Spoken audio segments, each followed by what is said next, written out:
Hello दोस्तों। विलियन एक ऐसा चैप्टर जिसमें हम कवर कर चुके हैं आपका इंट्रोडक्शन ऑफ द विलियंस कि विलियन क्या होता है। हम विलियन के प्रकार देख चुके हैं। विलियन में कौन कौन से घटक पाए जाते हैं, उन्हें क्या कहा जाता है, ये सभी चीज हम अध्ययन कर चुके हैं विलियन चैप्टर के स्टार्टिंग लेक्चर में। तो आज का ये टॉपिक दूसरा होने वाला है सांद्रता के पद। तो विलियन की सांद्रता के पद अब इस टॉपिक में स्टार्ट करने वाले हैं। विलियन की सांद्रता के पद। तो मैं वाईकेटी गंधार आपका इस वीडियो में स्वागत करता हूं बड़े ही दिल के साथ। तो बिना किसी देरी के साथ हम इस वीडियो में आगे की तरफ बढ़ते हैं और बताते हैं कि विलियन की सांद्रता के पद क्या होते हैं। और सबसे पहले हम देखेंगे कि सांद्रता क्या होती है विलियन की। तो सांद्रता को हमें डिफाइन करना है सबसे पहले। तो सांद्रता, तो आप हेडिंग डालिए सांद्रता। तो विलियन की सांद्रता क्या, विलयन की सांद्रता, विलयन की सांद्रता। तो विलयन की सांद्रता क्या होती है, इसे इंग्लिश में कहा जाता है कॉन्सेंट्रेशन ऑफ द सॉल्यूशन। विलयन की सांद्रता कॉन्सेंट्रेशन ऑफ द सॉल्यूशन। अब विलयन की सांद्रता उसे कहते हैं कि कोई भी जब विलयन तैयार किया जाता है, जब कोई भी विलयन तैयार किया जाता है, तब हम जो सॉल्यूट ले रहे हैं, जो सॉल्वेंट ले रहे हैं, जो विलय ले रहे हैं और जो विलायक ले रहे हैं, उनका उस विलयन में अमाउंट क्या है, उनकी मात्रा क्या है, उस मात्रा की गणना करने के लिए, उस मात्रा की गणना करने के लिए हम एक टर्म का यूज करते हैं, उसे कहा जाता है सांद्रता। तो विलयन के अंदर, तो विलयन के या फिर विलयन के अवयव की मात्रा की गणना की गणना किसके रेस्पेक्ट में, सॉल्यूशन के रेस्पेक्ट में, सॉल्यूशन के रेस्पेक्ट में। सॉल्यूशन यानी कि सॉल्यूशन या फिर विलेय, विलायक के रेस्पेक्ट में, सॉल्वेंट के रेस्पेक्ट में जो विलेय पदार्थ है उसकी मात्रा कितनी है, तो उसी को हम सांद्रता से डिफाइन करते हैं। कॉन्सेंट्रेशन कहते हैं कि अमाउंट ऑफ सॉल्यूट कितना है या फिर अमाउंट ऑफ सॉल्वेंट क्या है सॉल्यूशन के रेस्पेक्ट में। तो जो पूरा टोटल, अगर मैं कहूं कि एक कमरे में 5 विद्यार्थी हैं, इनमें से 2 गर्ल्स हैं और 3 बॉयज हैं, तो उस पूरे कमरे में स्टूडेंटों की अगर रेस्पेक्ट में अगर देखा जाए तो गर्लों की संख्या कितनी होगी, 2। अगर बॉयज की संख्या की अगर बात की जाए तो कितनी होगी, 3। तो वह एक गणना है स्टूडेंट्सों की जो कि पूरी क्लास में बैठे हुए हैं। इसी प्रकार पूरे सॉल्यूशन में जो अवयव हैं, या तो हम सॉल्यूशन के रेस्पेक्ट में कह सकते हैं या फिर ऐसे कह सकते हैं कि विलायक के रेस्पेक्ट में विलेय की गणना, या फिर विलेय के रेस्पेक्ट में विलायक की गणना कितनी है, या फिर सॉल्यूशन के रेस्पेक्ट में विलायक की गणना कितनी है। हम ये कह सकते हैं कि लड़कों की अपेक्षा लड़कियों की संख्या कितनी है, ज्यादा है या फिर कम है, ये कह सकते हैं हम। तो इसी प्रकार ये आती है सांद्रता। तो विलयन के अवयवों की मात्रा की गणना सॉल्यूशन के रेस्पेक्ट में क्या कहलाती है, सांद्रता कहलाती है। ओके, सांद्रता कहलाती है। तो दिस इज द सांद्रता है, यानी कि जिसे क्या कहते हैं इंग्लिश में कॉन्सेंट्रेशन कहते हैं। इंग्लिश में अगर आपको ध्यान रखना है तो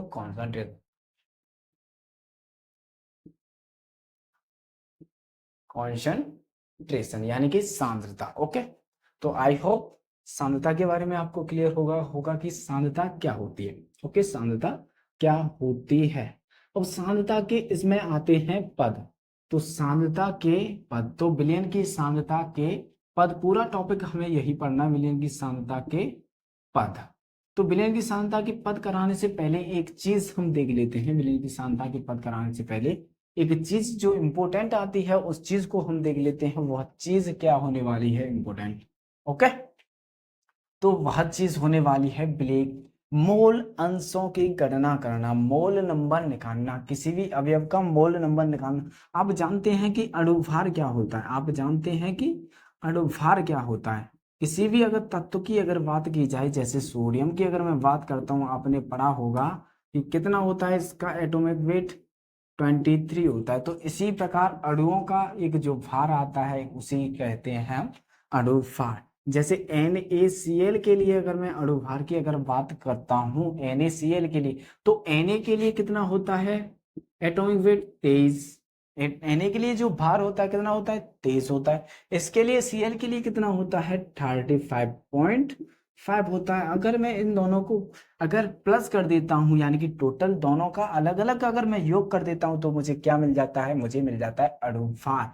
तो NaCl का हमें अणुभार मिल जाएगा तो कितना हो जाएगा 3 और 5 8 यानी कि 58.5 मिल जाएगा 58.5। तो इस प्रकार हमें अणुभार ज्ञात करना होता है। अणुभार ज्ञात करना होता है, एक टर्म आता है मोल अंश, इसमें क्या आता है मोल अंश या फिर मोलों की संख्या, मोलों की संख्या। ओके, मोलों की संख्या हम किस प्रकार निकालते हैं, तो मोलों की आप संख्या देखिए कि मोल नंबर आपको किस प्रकार निकालते हैं। मोल नंबर यानी कि मोल की संख्या बहुत ही इंपॉर्टेंट टॉपिक है। ओके, बहुत ही इंपॉर्टेंट टॉपिक है, इसे देखते हैं कि मोल नंबर किस प्रकार निकालते हैं। ओके,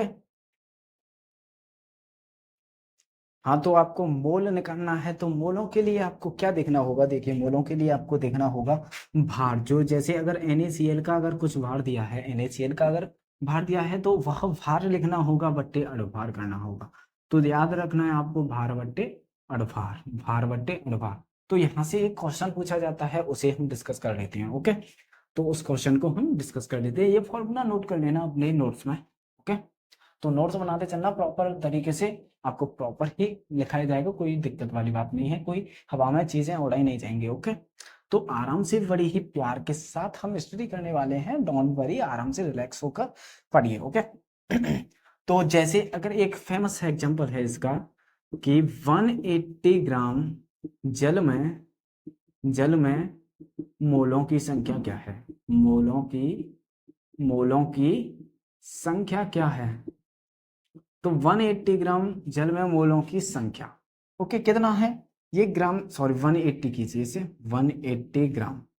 ओके, 180 ग्राम जल में मोलों की संख्या कितनी है, तो आपको पता है अगर मोल नंबर चाहिए, एन से ही डिनोट कर देता हूं मैं, तो मोल नंबर चाहिए आपको इस अवयव की भार में मात्रा, भार बट्टे क्या चाहिए आपको अणुभार चाहिए, भार बट्टे क्या चाहिए अणुभार चाहिए आपको, भार बट्टे अणुभार चाहिए। तो जल है आपके पास H2O, जल है आपके पास H2O। आप जानते हैं H का जो भार होता है 1 होता है, H का भार कितना होता है 1 होता है, मल्टीप्लाई 2 लगा है प्लस O पे ऑक्सीजन, ऑक्सीजन का कितना होता है 16, 2 1 जा 2 प्लस 16, तो आपका ये कितना हुआ, तो आप देखते हैं कि ये हुआ 2 और 16 कितना हुआ, 2 और 16 18। तो जल का जो अणुभार है कितना है 18 है। भार में जो मात्रा दे रखी है कितनी है 180 दे रखी है अपॉन 80। तो अब इससे डिवाइड करेंगे तो कितना आ जाएगा 10 आ जाएगा। तो 180 ग्राम जल में मोलों की संख्या कितनी होती है 10 होती है, 10। यही आपका आंसर है, यही पूछा गया है यूपी बोर्ड में, कई बार पूछा गया है, ये 2024 के सेट में भी आया है, एक सेट में। ओके, तो ये थे आपका भार बट्टे अणुभार। आप इस फॉर्मूले से नंबर ऑफ मोल्स बड़े ही आसान तरीके से निकाल सकते हो। ओके, अब आपको मोल निकालना आ गया, मोल आपको निकालना आ गया, तो आप आगे चलते हैं, आगे बढ़ते हैं। आगे अगर मैं आपसे पूछूं तुल्यांकी भार, ओके, तुल्यांकी भार, आप तुल्यांकी भार किस प्रकार कैलकुलेट करते हैं, तुल्यांकी भार। ओके, तुल्यांकी भार, तो आप तुल्यांकी भार किस प्रकार करते हैं, तुल्यांकी भार आपको कैलकुलेट करना है, तुल्यांकी भार आपको कैलकुलेट करना है तो अणुभार रखिए, अणुभार रखिए, बट्टे में एक्स फैक्टर कर दीजिए, बट्टे में एक्स फैक्टर कर दीजिए। एक्स फैक्टर क्या है आपको अभी बताते हैं। जैसे HCl में लेता हूँ, HCl में लेता हूँ तो HCl के लिए 1 प्लस 35.5 यानी कि 36.5 इसका अणुभार होगा। ये क्या है इसका अणुभार है। ओके, अणुभार है इसका, ये अणुभार हो गया HCl का अणुभार। अगर हमें निकालना है इसका एक्स फैक्टर तो आप जानते हैं H पे कितना आवेश है +1, Cl पे कितना आवेश है -1। तो जो आवेश होता है H प्लस H प्लस पे जो आवेश होता है वही क्या होता है, एक्स फैक्टर होता है। अब ये चीज नोट कर लीजिए, जो आवेश होता है वही एक्स फैक्टर होता है। जैसे MgO लेंगे हम, तो Mg पे कितना आवेश होता है, 2 प्लस रहता है। धातु आयन पे जो आवेश रहता है वही रहता है। तो आप आवेश से कैलकुलेट कीजिए इसे। तो तुल्यांकी भार अगर मुझे HCl का निकालना है, इक्विवेलेंट इक्विवेलेंट वेट कहते हैं इसे, तो तुल्यांकी भार कितना हो जाएगा इसका, अणुभार कितना है इसका, 36.5 आया है इसका। जो अणुभार आया है कितना है, 36.5। अगर 36.5 में अब किससे डिवाइड देना है, 1 से, क्योंकि 1 है। तो ये आपके पास तुल्यांकी भार हो गया। बात समझ में आया, ये आपके पास क्या हो गया, तुल्यांकी भार हो गया। अब ग्राम तुल्यांकों की संख्या पूछी जाती है कि ग्राम तुल्यांकों की संख्या कैलकुलेट कीजिए किसी भी क्वेश्चन में। तो ग्राम तुल्यांक दोनों ही फॉर्मूलों को आप लिखेंगे, ग्राम तुल्यांक, ग्राम तुल्यांक। तो ग्राम तुल्यांक निकालने के लिए आपको क्या करना होता है, जिस प्रकार आपने भार रखा था उसमें और अणुभार रखा था उसमें, मोल निकालने के लिए इसमें भार बट्टे तुल्यांकी भार आपको करना है, भार बट्टे तुल्यांकी भार आपको करना होगा। इसके लिए भार बट्टे तुल्यांकी भार। तो इस फॉर्मूले से आप ग्राम तुल्यांक निकाल सकते हैं। जैसे HCl के लिए हमने निकाला, HCl के लिए क्या निकाला हमने, जो भार है, जैसे अगर मैं HCl की मात्रा अगर लेता हूं कितनी, 36.5 ग्राम, 36.5 ग्राम HCl में, 36.5 ग्राम HCl में आप निकालिए ग्राम तुल्यांकों की संख्या। तो 36.5 जो मात्रा दे रखी है, इसका तुल्यांकी भार कितना होता है, अभी कैलकुलेट किया है 36.5।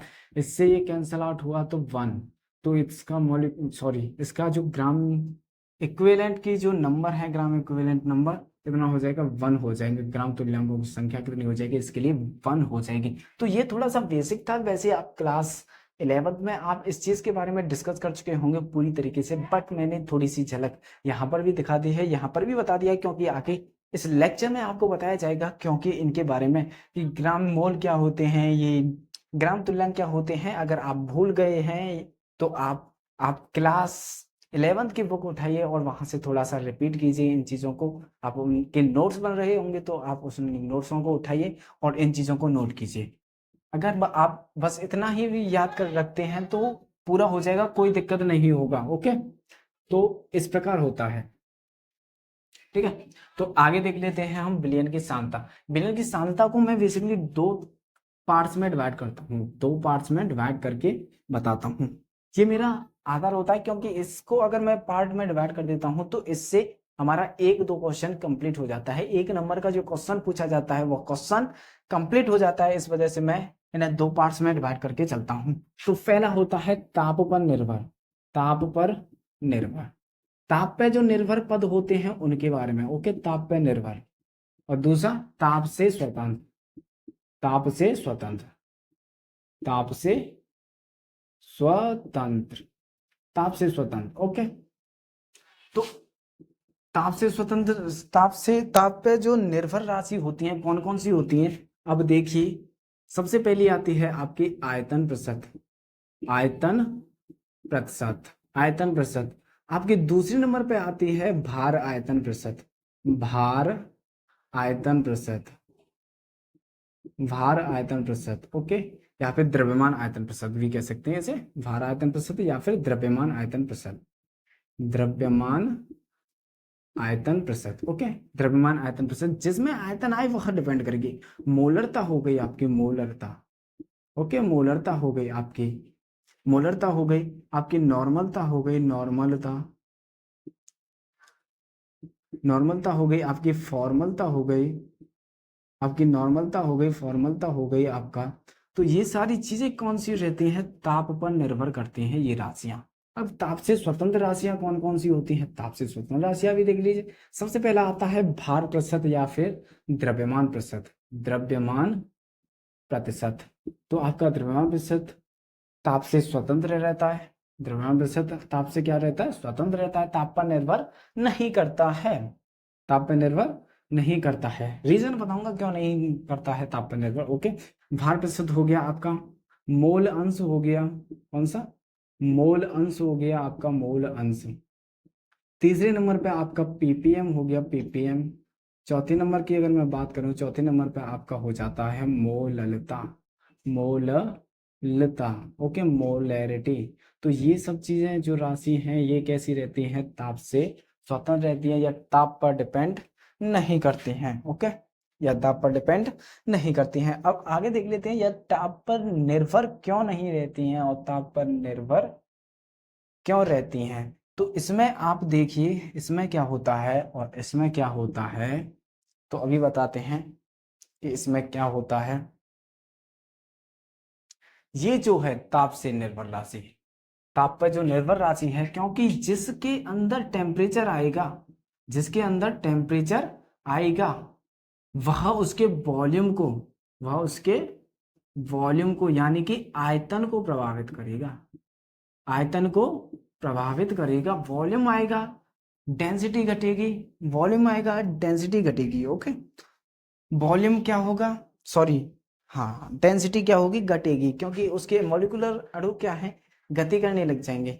वैसे 4 डिग्री सेंटीग्रेड पर डेंसिटी मैक्सिमम होती है वाटर की, बट जो वॉल्यूम है, आप इतना याद रखिए कि वॉल्यूम है तो टेम्परेचर से इफेक्ट पड़ेगा उसकी डेंसिटी में, तो वॉल्यूम चेंज होगा उस केस में, वॉल्यूम चेंज होगा।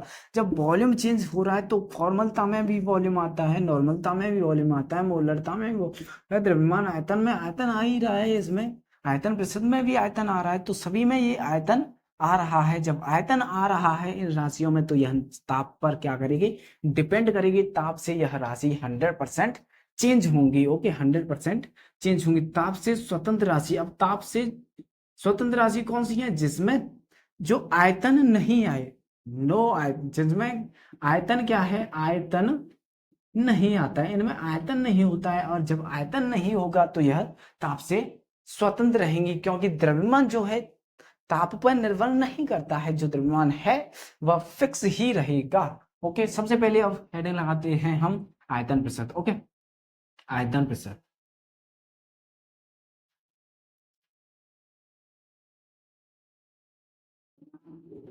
आयतन प्रतिशत क्या, आयतन प्रतिशत, आयतन प्रतिशत, इसे आप W/W कहते हैं, W/W परसेंटेज, ओके।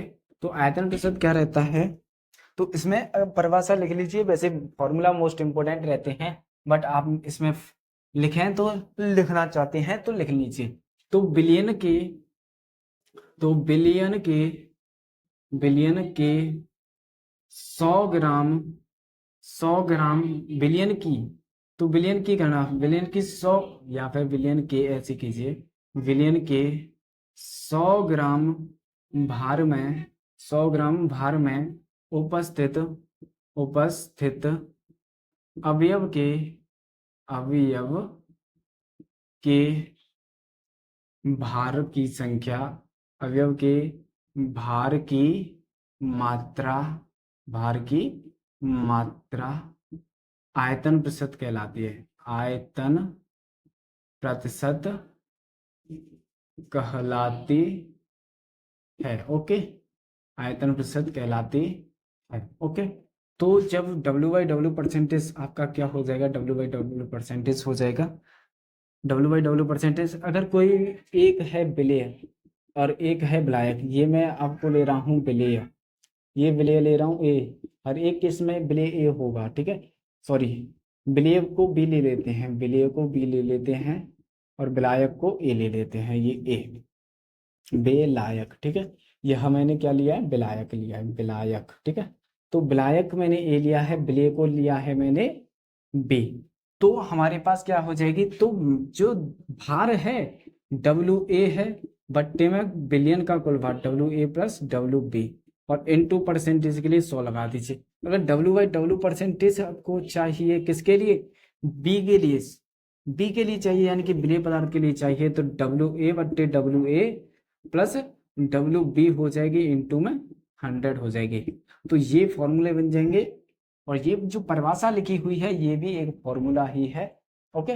तो अब ये था, सॉरी, आयतन नहीं, ये द्रव्यमान प्रतिशत होगा, आयतन नहीं, ये द्रव्यमान प्रतिशत है, द्रव्यमान प्रतिशत, sorry, my mistake, my mistake, my mistake, द्रव्यमान, द्रव्यमान प्रतिशत है, W/W परसेंटेज लिखा है, मैंने ध्यान नहीं दिया इस पर क्या लिख दिया। ओके, बट बोल मैं आपके लिए द्रव्यमान प्रतिशत ही रहा हूँ, तो द्रव्यमान प्रतिशत है, आप इसे नोट कर लीजिए पूरी तरीके से। स्क्रीनशॉट लेना चाहते हैं स्क्रीनशॉट लीजिए। तो अब आएगा आयतन प्रतिशत, तो यहाँ पर अब कर लीजिए आयतन प्रतिशत, मिस्टेक हो गया, सॉरी सॉरी, आयतन प्रतिशत, आयतन प्रतिशत। ओके, आयतन प्रतिशत। तो आयतन प्रतिशत के लिए क्या हो जाएगा, ये जो भार आया है, भार आया है, और जो ग्राम आया है वहां पर ml हो जाएगा, ml हो जाएगा, आयतन हो जाएगा। भार की जगह पे क्या हो जाएगा, आयतन हो जाएगा। तो यहाँ पर जो भार आया है वहां क्या हो जाएगा, आयतन हो जाएगा। तो बिलियन के 100 ml आयतन में उपस्थित अवयव के आयतन की मात्रा, अवयव के आयतन की मात्रा आयतन प्रतिशत कहलाती है। उसमें सॉरी आयतन प्रतिशत कर दी, वहां पर सॉरी मिस्टेक हो गई, वहां पर आयतन लिख गया है, तो वहां पर द्रव्यमान प्रतिशत कर लेना, my mistake, sorry, I felt sorry for this. तो वहां पर क्या कर लेना, द्रव्यमान प्रतिशत कर लेना, और यहाँ पर आयतन प्रतिशत होगी। तो W/W यहाँ पर है तो क्या हो जाएगा, वॉल्यूम हो जाएगा, BA हो जाएगा, यहाँ पर क्या हो जाएगा, VA प्लस VB, ये दूसरी परिभाषा है, अब BV हो जाएगा, ओके, इंटू 1000, सेम फॉर्मूला वही रहेंगे। तो क्या हो जाएगा, अगर इसके लिए V के लिए निकाले हैं तो VA प्लस VB हो जाएगा, BA प्लस VB हो जाएगा। तो ये हो जाएगा, तो ये पूरा हो जाएगा आपका टर्म। तो बिलियन के 100 ml आयतन में उपस्थित, आयतन में उपस्थित, बिलियन के 100 ml आयतन में उपस्थित अवयव की आयतन की मात्रा क्या कहलाती है, आयतन प्रतिशत कहलाती है। तो इसमें आयतन आएगा उसमें भार आएगा, फिर से कह रहा हूं, इसमें आयतन है उसमें भार आएगा। तो ये हो गया आपका आयतन प्रतिशत। अब आयतन प्रतिशत से अलग हम चल लेते हैं, थोड़े से दो न्यूमेरिकल कर लेते हैं इसी में, ओके, थोड़े से दो न्यूमेरिकल कर लेते हैं इसी में। तो देखिए पहला क्वेश्चन, तो फर्स्ट क्वेश्चन ले लेते हैं। तो 20 ग्राम NaCl को 80 ग्राम जल में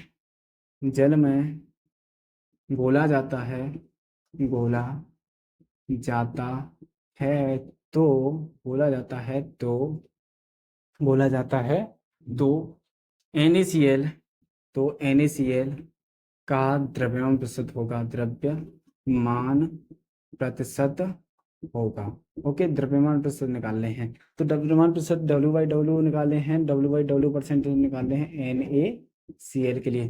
तो NaCl के लिए W/W परसेंटेज, तो इसकी मात्रा कितनी है, 20 है, प्लस टोटल 20 प्लस 80, इंटू में क्या कर देना है, 100 कर देना है।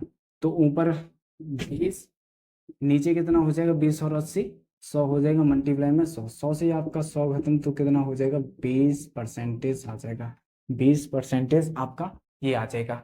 अब इसी, ये क्वेश्चन हो गया। इसी प्रकार आपको ये क्वेश्चन सीख रहे हैं, ओके, आपने सीखा होगा 9th में से सीख रहे हैं ये क्वेश्चन, तो ओके। अगर मैं दूसरे क्वेश्चन की अगर मैं बात करता हूँ, यहाँ पर ले लेता हूँ मैं 20 ml ले लेता हूँ, और एल्कोहल कर देते हैं, एल्कोहल। तो 20 ml एल्कोहल को 80 ग्राम जल में घोला जाता है, घोला जाता है, तो एल्कोहल का आयतन प्रतिशत, यहाँ पर अब आयतन हो जाएगा, आयतन प्रतिशत। ये क्वेश्चन नंबर दूसरा हो गया, वो फर्स्ट ये दूसरा। तो आयतन प्रतिशत निकालना है तो सेम उसी प्रकार लिखेगा, बस मात्रक ही तो चेंज है यहाँ पर, और कुछ नहीं, सेम वही है। तो क्या हो जाएगा, तो ये V/V परसेंटेज हो जाएगा NaCl के लिए, NaCl के लिए हो जाएगा, तो कितना हो जाएगा, Na की मात्रा 20 प्लस 80 इंटू 100, तो कितना हो जाएगा, 20 हो जाएगा, बट्टे में कितना हो जाएगा, ये 100 हो जाएगा, इंटू में कितना, 100, तो 100 से 100 खत्म, तो कितना आया, 20% आया, 20%।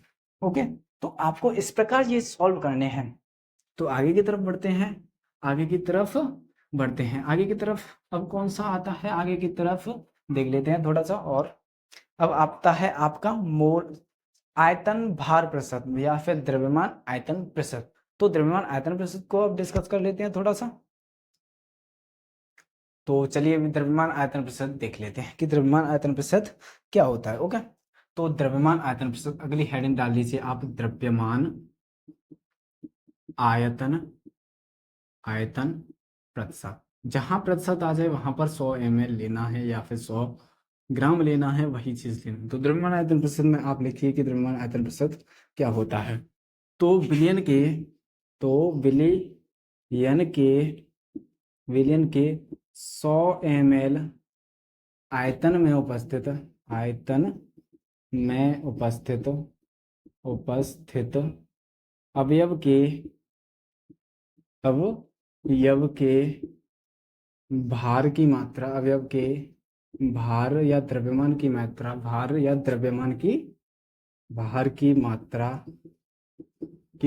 क्या कहलाती है?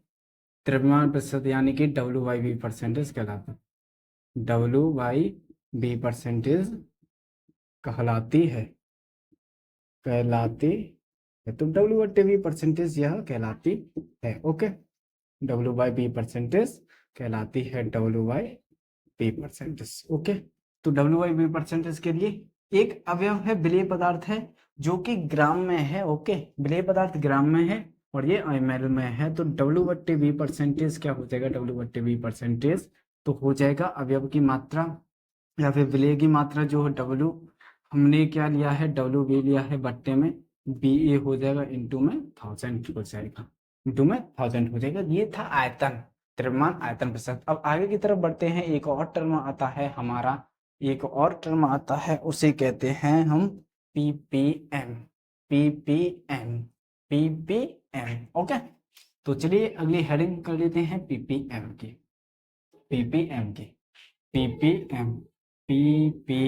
ppm क्या होता है? इसकी अगर मैं फुल फॉर्म की अगर बात करूं तो पार्ट्स पर मिलियन। तो मिलियन यानी कि 10⁶। तो मिलियन में कितने पार्ट्स हैं किसी अवयव के? 10⁶ में कितने पार्ट्स हैं?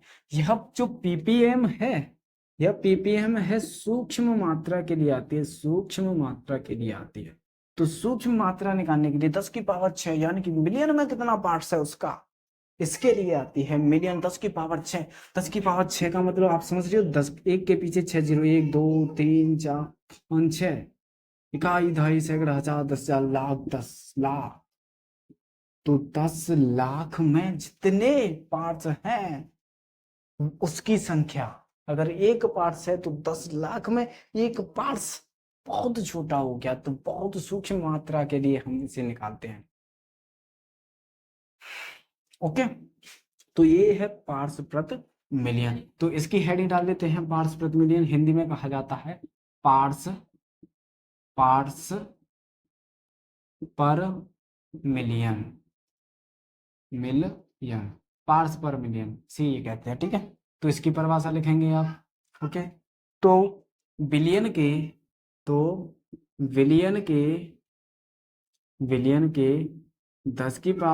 यानी कि 10 लाख में, विलियन के 10⁶ ग्राम में उपस्थित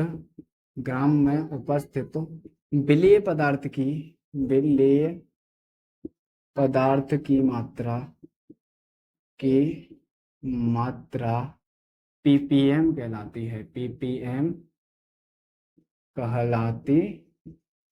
ओके, यह ppm कहलाती है। विलेय पदार्थ की मात्रा क्या कहलाती है? ppm कहलाती है। पार्ट्स प्रति मिलियन कहलाती है, पार्ट्स पर मिलियन या फिर पार्ट्स प्रति मिलियन। पार्ट्स प्रति मिलियन या पर मिलियन एक ही बात है। ओके, सेम है नाम। तो क्या हो जाएगा ppm? तो ppm इज इक्वल टू आपके पास हो जाएगा विलेय की मात्रा यानी कि WA बट्टे में WB इंटू में 10⁶। सॉरी, W सॉल्यूशन आएगी यहाँ पर, W सॉल्यूशन आएगी S। ठीक है, WS तो सॉल्यूशन के भार, ठीक है, सॉल्यूशन का भार या WA प्लस WB जो विलेय और विलायक से मिलकर बना हो उसे। तो या फिर डायरेक्ट मैंने WS लिख दिया है, WA प्लस WB। ओके, तो समझ में आया ये चीज? ठीक है, तो आगे बढ़ते हैं। ये हो गया हमारे पास ppm हो गया। अब आगे आती है मोलरता। बहुत ही इंपॉर्टेंट हेडिंग आने वाली है मोलरता। चलिए, मोलरता से पहले एक टर्म कर लेता है, मोल अंश। ओके, मोल अंश। तो मोल अंश हेडिंग डाल लीजिए, मोल अंश। तो नोट करना, मोल अंश को मोल प्रभाज कहा जाता है। मोल अंश को मोल प्रभाज भी कहा जाता है, प्रभाज। मोल अंश को मोल प्रभाव कहा जाता है या फिर मोल भिन्न भी कहा जाता है। मोल भिन्न एक ही नाम है ये, ठीक है। मोल भिन्न इंग्लिश में मोल फ्रिक्शन कहते हैं, इंग्लिश में मोल फ्रिक्शन, फ्रिक्शन जैसे वेन, ओके, तो मोल फ्रिक्शन कहा जाता है, ओके। तो मोल प्रभाव की हम परिभाषा कैसे देते हैं, तो देखिए विलयन के तथा सॉरी अवयव के अवयव के मोलों की संख्या, अवयव के मोलों की संख्या, अवयव के मोलों की संख्या तथा विलयन के तथा विलयन के कुल मोलों की संख्या, कुल मोलों की संख्या, कुल मोलों की संख्या के अनुपात को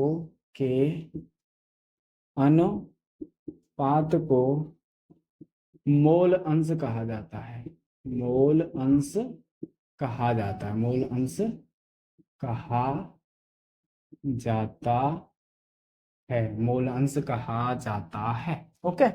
तो मोल अंश को यहां पर लिखेंगे, मोल अंश को, मोल अंश को चाई से, ये क्या है, चाई है, ओके, चाई से व्यक्त किया जाता है, चाई से व्यक्त किया जाता है। तो बहुत सारे टीचर एक्स बोल देंगे, तो एक्स से कंफ्यूज मत होना, एक्स कह लीजिए या फिर चाय कह लीजिए। तो वैसे चाय है या ग्रीक अल्फाबेट चाय है, तो चाय से इसे रिप्रेजेंट किया जाता है। तो अगर मुझे चाय ए निकालना है ए के लिए, तो एन ए यानी कि मोलों की संख्या एन ए, यानी कि ए के मोलों की संख्या बट्टे में कुल मोलों की संख्या N A plus N B, तो बिलियन की मोलों की संख्या हो गई। अगर चाय अगर मुझे बी निकालना है, चाय बी, तो एन बी हो जाएगा बट्टे में N A plus N B हो जाएगा, तो इस प्रकार हो जाएगा। इस प्रकार आप दोनों ही चीजों को बड़े ही प्यार से निकाल लेंगे, ओके, ठीक है। तो आगे एक नोट पॉइंट और बता देता हूँ, बहुत ही महत्वपूर्ण पॉइंट है इसके अंदर, बहुत ही ज्यादा महत्वपूर्ण पॉइंट है। देखिए बहुत महत्वपूर्ण पॉइंट क्या है, तो याद रखना बिलियन में कुल मोल अंश, कुल मोल अंश एक के बराबर होते हैं, एक के बराबर होते हैं। यानी कि एक के बराबर अगर मैं चाई ए को लिखूं प्लस चाई बी को लिखता हूं, तो क्या होता है, इसकी वैल्यू 1। मैंने पहले ही बता दिया ये बाइनरी सॉल्यूशन है। अगर चाई सी हो जाता तो कैसा हो जाता, त्रिअंगीय विलयन हो जाता, ओके, त्रिअंगीय विलयन हो जाता। ये द्विअंगीय विलयन है, तो चाहे भी चाहे सी डॉट डॉट डॉट प्रत्येक जितने आएंगे उन सभी का जड़ के मान कितना आ जाएगा, एक आ जाएगा। यानी कि इससे आप ये चीज ध्यान रखिए कि एक अगर आपको वैल्यू है तो दूसरी आप एक में से घटाकर निकाल सकते हैं। अगर आपको ए का मान पता है, जैसे चाई ए का अगर मान पता है, तो हमें बी निकालने के लिए 1 माइनस के चाई ए कर देंगे बस। तो 1 माइनस के चाई ए कर देंगे, क्या 1 माइनस चाई ए कर देना है, तो इतना कर देना है। सो ये आपका क्वेश्चन क्या हो जाएगा, फिनिश हो जाएगा, ओके। तो यह था बहुत ही ज्यादा मोस्ट इंपोर्टेंट टॉपिक है, यह मूल आंसर मोस्ट इंपोर्टेंट टॉपिक है इस चैप्टर का, ओके, सबसे ज्यादा महत्वपूर्ण टॉपिक है ये, याद रखना, क्योंकि आगे कार्य आएगा बहुत सारी चीजों में, तो याद रखना ये, ओके। तो अब नेक्स्ट हेडिंग देख लेते हैं हम, मोलरता, ओके। मोलरता देखें, तो मोलरता देखना है हमें, क्या मोलरता, तो मोलरता क्या होती है, तो मोलरता के हम इसमें लिखेंगे अब मोलरता के बारे में, तो लिखेंगे विलयन के 1000 ml में 1000 ml में विलेय पदार्थ के मोलों की संख्या, विलेय पदार्थ के मोलों की संख्या, विलेय पदार्थ के मोलों की संख्या मोलरता कहलाती है,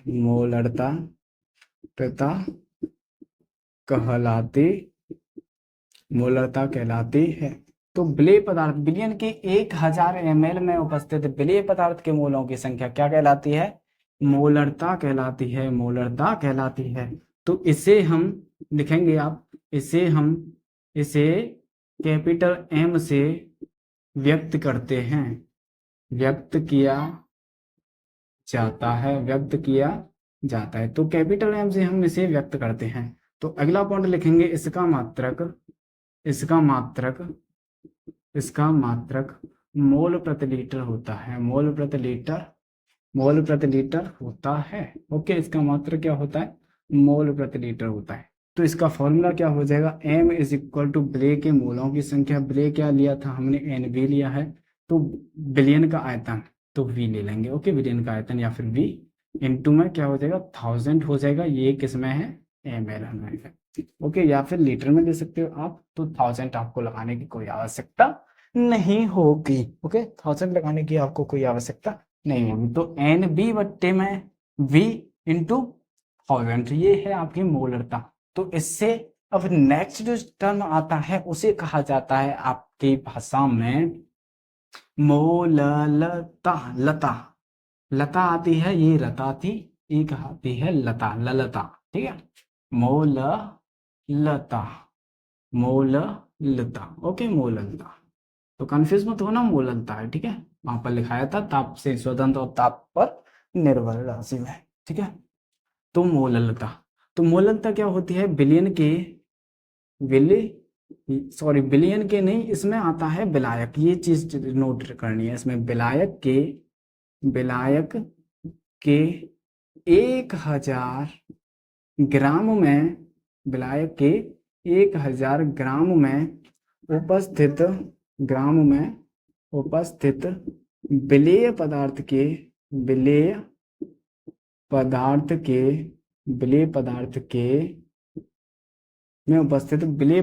के मोलों की संख्या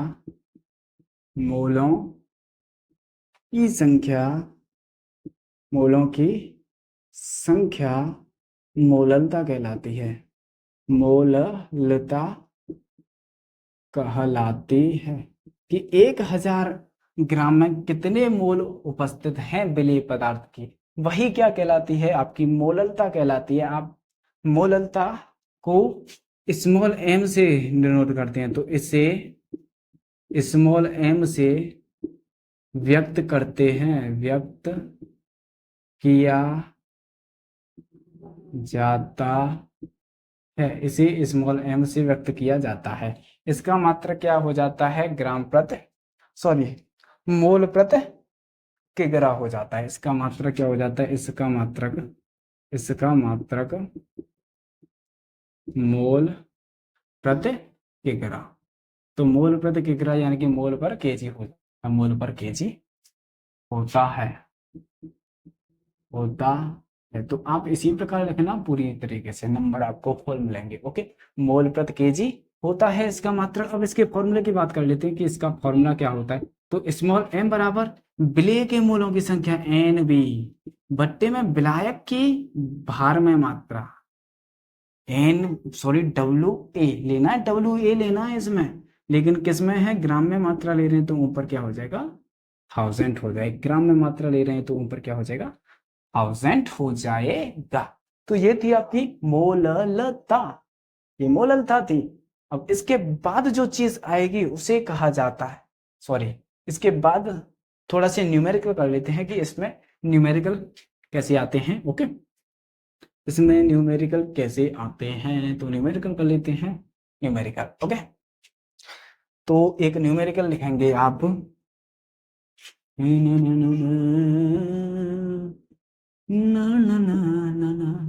तो एक न्यूमेरिकल होगा क्या क्या क्या क्या क्या लें, न्यूमेरिकल क्या लें? लिखते हैं मोलरता का, सबसे पहले मोलरता का देखते हैं। ठीक है, मोलरता का तो लिखेंगे 100 ml बिलियन में